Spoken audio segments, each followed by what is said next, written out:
Assalamualaikum warahmatullahi wabarakatuh. Terima kasih kepada Dr. Gigi Rina Melianawati SPP Rio selaku dosen pembimbing kasus kompleks. Saya Fauzia Kodrinus Susanto, mahasiswa Koas angkatan 38. Dan saya Anin Estarauna, mahasiswi Koas angkatan 43. Kami akan menjelaskan mengenai mekanisme obat golongan kalsium channel blocker dalam menyebabkan gingival enlargement. Jadi, mekanisme obat golongan kalsium channel blocker dalam menyebabkan gingival enlargement atau pembesaran gingiva itu dapat melalui dua jalur. Pertama, yaitu melalui jalur penurunan katabolik, dan yang kedua melalui jalur peningkatan anabolik, di mana kalsium channel blocker ini memblokir atau menghambat saluran natrium dan juga kalsium, menyebabkan penyumbatan masuknya kalsium ke dalam fibroblast dan juga terjadi pengurangan penyerapan asam folat ke dalam fibroblast, yang selanjutnya ini akan menyebabkan penurunan dari ekatederin dan SMAD, di mana ekatederin ini adalah molekul gen bergantung kalsium atau kalsium depen yang penting untuk adesi atau perlekatan sel epitel, sedangkan SMAD atau Small Mothers Agendesa Pentaplegic adalah sekelompok protein intraseluler yang mengirimkan sinyal ekstraseluler dari tumor growth factor beta atau TGF-beta ke nukleus untuk mengatur proses pertumbuhan dan pembelahan sel. Karena terjadi penurunan dari ekatederin dan SMAD tadi, akibatnya terjadi penurunan AP1, yaitu protein activator yang menginhibisi TIMP1 atau Tissue Inhibitor of Metalloproteinase 1. Sehingga TIMP1-nya ini akan meningkat dan menurunkan matriks metalloproteinase 1 atau MMP1 yang dibutuhkan dalam aktivasi kolagenase. Sehingga dapat disimpulkan kalau TIMP1 ini adalah senyawa yang dapat menghambat MMP. Adanya dental plaque dapat mengaktifasi tumor growth factor atau TGF-beta dan sitokin proinflamasi, salah satunya yaitu interleukin 6. TGF-beta ini dapat menurunkan AP1, sedangkan interleukin 6 ini dapat menyebabkan penurunan dari TIMP1. Karena terjadinya penurunan dari aktivitas kolagenase ini menyebabkan penurunan kerusakan kolagen dan juga akumulasi kolagen beserta komponen matriks ekstraseluler lainnya, yang pada akhirnya menyebabkan akumulasi kolagen dan ground substance, sehingga dapat terjadi gingival enlargement. Kemudian masuk pada mekanisme jalur kedua, yaitu melalui jalur peningkatan anabolik. Ada penelitian yang menyatakan jika nifedipin telah terbukti menyebabkan peningkatan sintesis keratinosit growth factor atau KGF oleh fibroblast secara in vitro.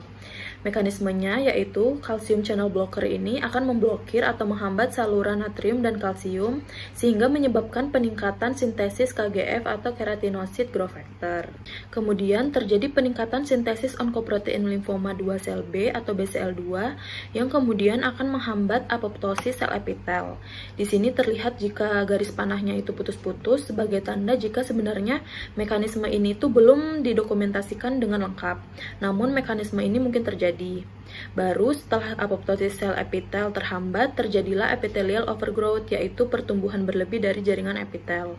Sehingga terjadilah gingival enlargement, di mana mekanisme ini juga terjadi pada amlodipin. Dari peningkatan sintesis keratinosit growth factor yang disebabkan karena terhambatnya saluran natrium dan kalsium, keratinosit growth factor juga dapat mengatur pertumbuhan epitel dengan cara merangsang mitosis sel dan mengurangi apoptosis sel epitel, sehingga akan menyebabkan epithelial overgrowth dan terjadi pembesaran gingiva atau gingival enlargement. Selanjutnya, obat kalsium channel blocker ini juga dapat memblokir sintesis aldosteron karena sifatnya yang menghambat aliran kalsium yang akan menghasilkan feedback berupa peningkatan sekresi hormon adrenokortikotropik yang berfungsi untuk memicu produksi hormon kortisol untuk mengatur metabolisme tubuh dan tekanan darah. Hal ini menyebabkan kelenjar adrenal mengalami hiperplasia dan terjadi peningkatan sintesis steroid seperti pregnenolon. Pregnenolon merupakan zat yang menjadi bahan awal dari semua hormon steroid. Oleh karena itu, produksi testosteron juga meningkat.